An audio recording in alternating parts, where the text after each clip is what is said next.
It's time for the Trimet General Manager report starring our favorite character, Neil McFarlane, Trimet's millionaire. We'll start watching. I'll cut in as necessary. Improved our transparency and accountability webpage. Have actually done some outreach to our users to say, is there any way we can improve this? That's a good one. He's improved their web page, and he's asked their users if there's any way. He's asked the users if there's any way he can improve it. It's funny you should bring that up because Joe Rose today just tweeted that he had asked for a clarification about a bus operator who was apparently looking at some kind of electronic device while at a red light. And that was 2 weeks ago, and Trimet never bothered to get back to him. There's your transparency. It's also important to note that the labor contract that was ratified by the ATU and by this board last fall was tremendously helpful in addressing many of the recommendations of the audit. Yeah, that's something I still don't understand is why the union folded so quickly. Well, the union didn't fold quickly. It was 5 years before they folded, and then they folded completely.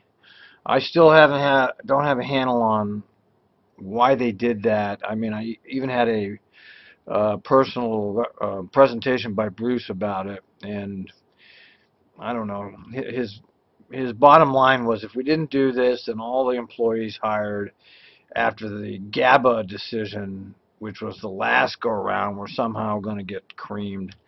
I don't know whether to believe it or not, but I tell you, I got creamed. My pension was cut off right off the top, 23%, and then any expenses I incur as a result of this 90-10 plan cut the pension further. I mean, it was a huge disaster for retirees. The union basically sold us out. Well, the company stabbed us in the back, and then the union sold us out. The best example of that is the bus operator hours of service, which is now embedded, was in a policy, but temporary policy at the time of the audit release, but is now embedded in that contract. Now this is something that Chris Day has brought up. Nobody actually has an actual copy of the current contract. We actually don't know what our contract says because there's no copy online on the Trimet site, on the ATU site. When a member, I believe Henry Beasley asked for a hard copy of the contract and was told it's not ready. They're still working on it somehow. Nobody actually knows what the contract is because we haven't seen it. All we saw is this little outline of what we were voting on. And a lot of members are finding out that what they thought they had and what they got are two different things. Specifically, the Kaiser employees, the Kaiser union members are finding out that not only did their walk in the door copay go up double, but they're also responsible for fees. And even I'm finding out that our deductibles on my plan are fairly high. So nobody really knows the details of the contract because it's nowhere to be found. That's a goddamn disgrace. I'm also pleased to say that we have agreement on an updated policy for rail operators as well. Also, as you will recall, the audit, one of the recommendations was to consider outside sourcing of some of our apprentice programs, our intake to the apprentice programs. And again, as you know, the agreed upon contract provisions allow us to source half of the new positions from outside existing categories of work. Again, another huge defeat for the union. They allowed the company to basically jettison all the seniority rights for the people that were working in these apprentice programs and just hire off the street. It's another huge loss for the union, and I don't understand why the union would even entertain that idea, but here we go again, another example. The agreement also establishes an ongoing forum for management and labor to meet, and we've had that on a number of topics, including hours of service and other topics. And we obviously continue to do that on important topics like healthcare as we move forward. Hold on. What do you mean, healthcare as you move forward? What do you mean? What does that mean? I don't. That means they want to talk about it more. Is what it means. And I said this months ago. They're coming back for more, folks. The contract allowed for more long-term financial stability, especially as it relates to the unfunded liabilities. You're aware of the reduction in the other post-employment benefit category, down as much as a third from where we were before. A great victory for McFarland, a huge loss for the union employees of Trimet. And the changes in healthcare benefits, along with the board's adoption of the strategic financial plan, I think addresses a lot of the financial issues that were highlighted by the audit. One area where we've focused a great deal is that of employee engagement, and this is where I'd like to have Bob come up and describe a little bit about how we've undertaken this. I think we all know that we'll be better if we have the input of our frontline employees on the work that they do every day. We've already seen the Bob Nelson double talk presentation about this. But you know what really bothers me about this is that for McFarland to concede to talk to his frontline employees required a union capitulation. That's what really bothers me here is he wouldn't allow anybody that's in a union position to sit down as an equal with management until the union capitulated in this contract. And that right there tells you what you're dealing with. Okay, now this is some kind of an improvement. This should have been going on from the very start. So it's shameful. And so our approach to that has been able to form a number of continuous improvement teams. And over the last few months, you've heard from some members of those teams on various topics. Right now, we have 12 of those teams up and running on different topics. One of the reports you heard was from our bus operator continuous improvement team that was really addressed the design of our new buses and some of the ergonomic improvements and safety improvements that they suggested. And those are in place for the next delivery of new transit vehicles.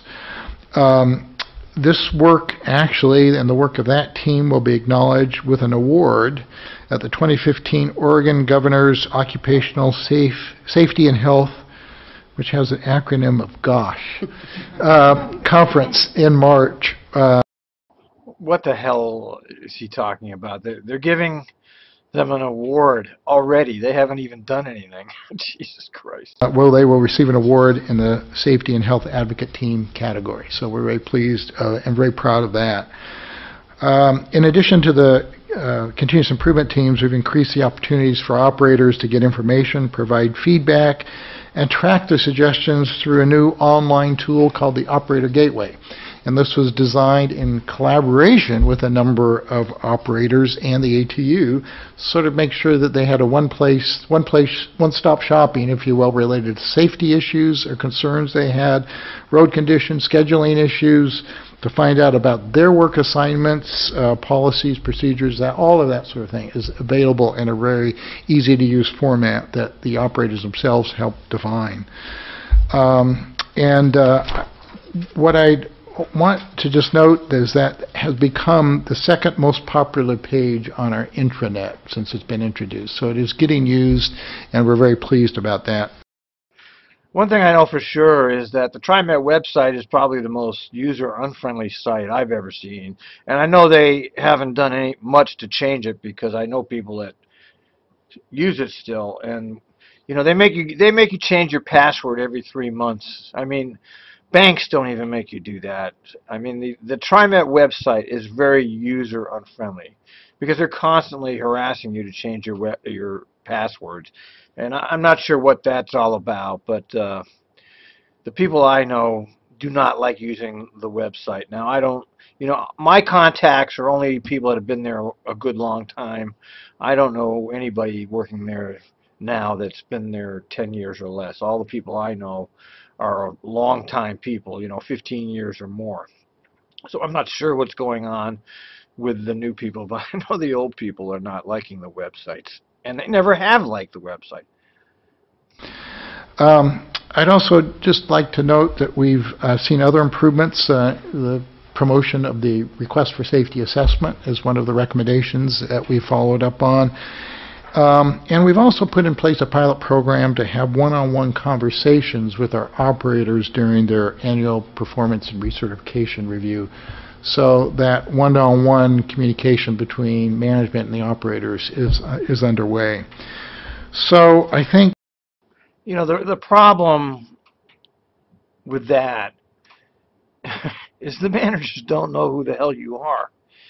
And for them to say, the managers will sit down with the operator, well, it's almost insulting, really, because the union employee is sitting down with somebody who really doesn't know who they are.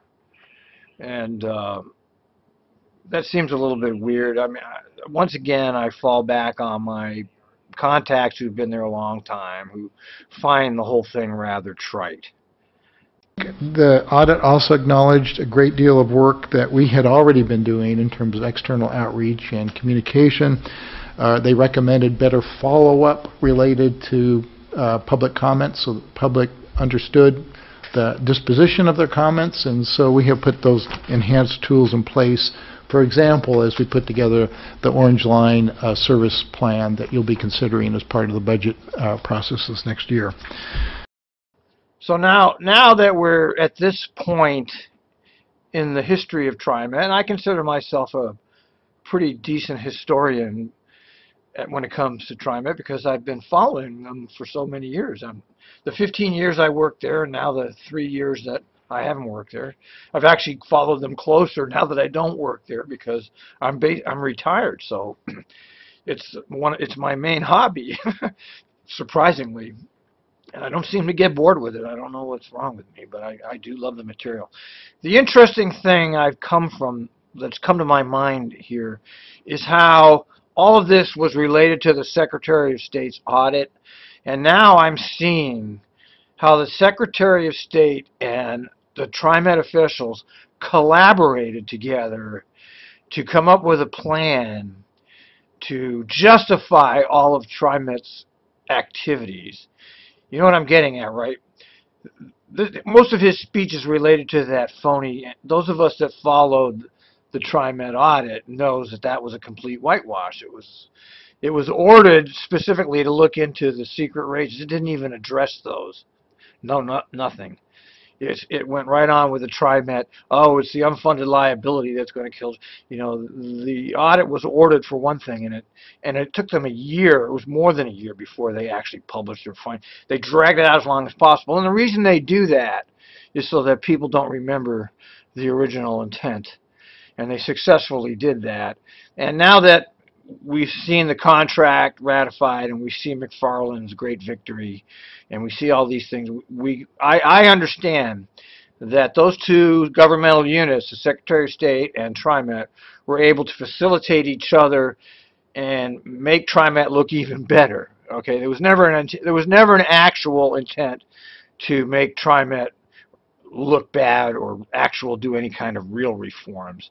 They just wanted Trimet to, they needed to legitimize Trimet. We saw the same exact thing happen when the union accused Trimet of bad maintenance on the MAX lines, and then ODOT came in and they said everything was great. And a year later, of course, the shit hit the fan with all of that.